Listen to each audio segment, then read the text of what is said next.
Hello YouTube, Kodandi here, out in the woods. It's beautiful, windy. I apologize for the wind noise. So there's something really interesting that came up in one of my guru's satsangs recently, my guru Bhagavan Nityananda Paramashivam. And he was talking about the body and how when you refer to the physical form you inhabit in the first person, I, me, mine, that is an illness identity. Like, what does that even mean? You know, what is an illness identity?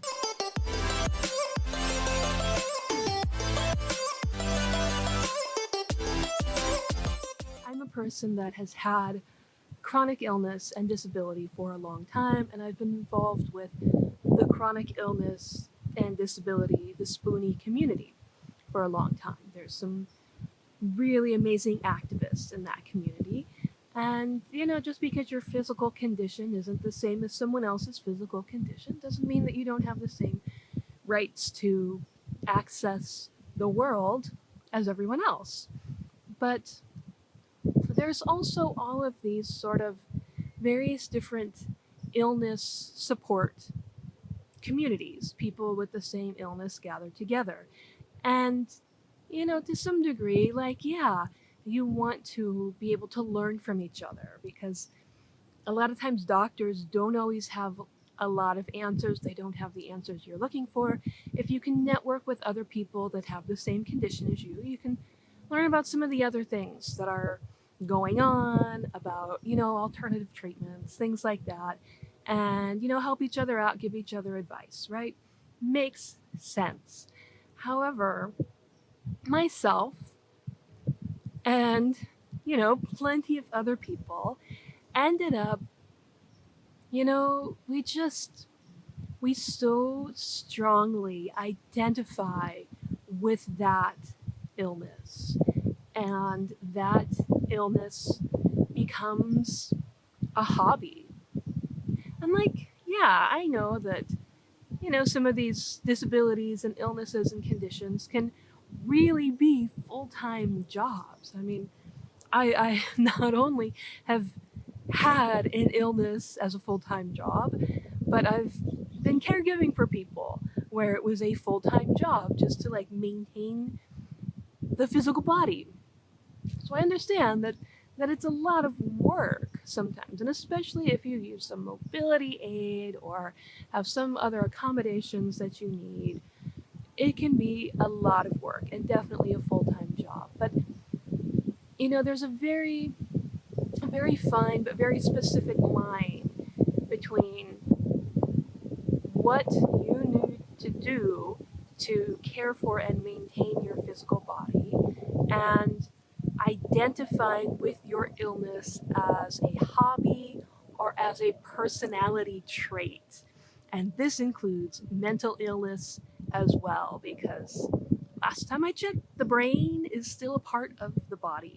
And if your illness lies in your brain, that is still a part of your body. And so I'm including myself in this, need to be very, very careful, not only about identifying with our physical conditions as some absolute part of our being, as a hobby, as an identity, but also how we refer to the body. And so it's really important to make the shift from I am my illness, I am my pain, I am whatever condition. I see this a lot in people's social media profiles where they put whatever illnesses or conditions that they have, that it's such a strong part of their identity. And I am telling you, this is such an important part of my healing, to start to disidentify from this. And this was especially important with me overcoming chronic pain, was to stop identifying with the pain, that I am not my pain. My pain is a neurological thing that is happening. And even to stop referring to it as that it is the pain. The pain is not my identity. The pain is not who I am.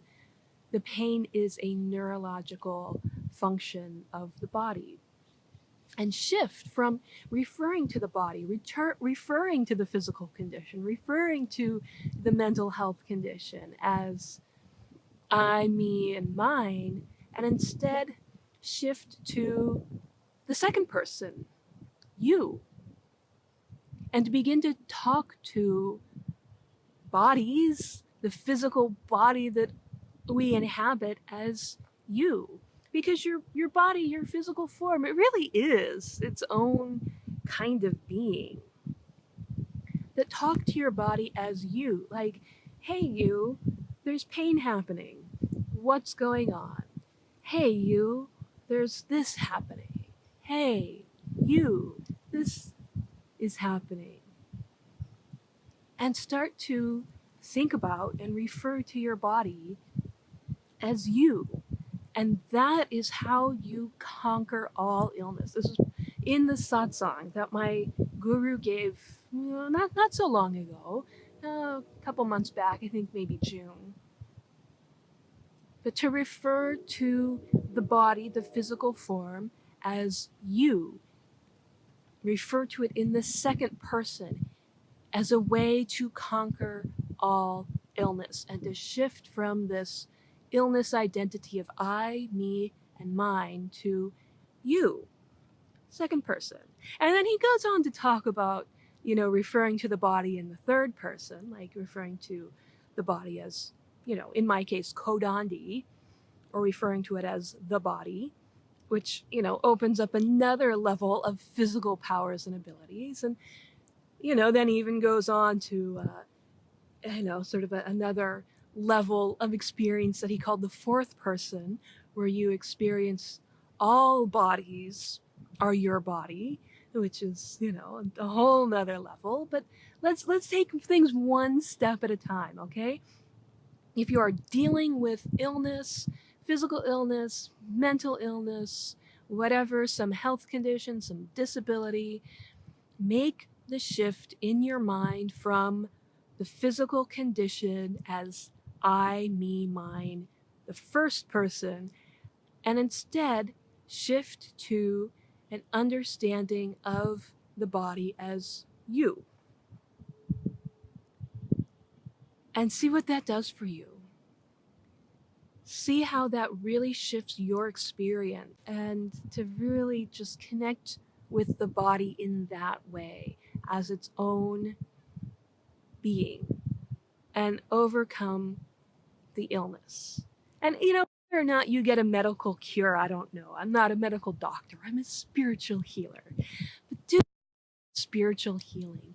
Do this for your own personal wellness. So, okay, Nithyanandam.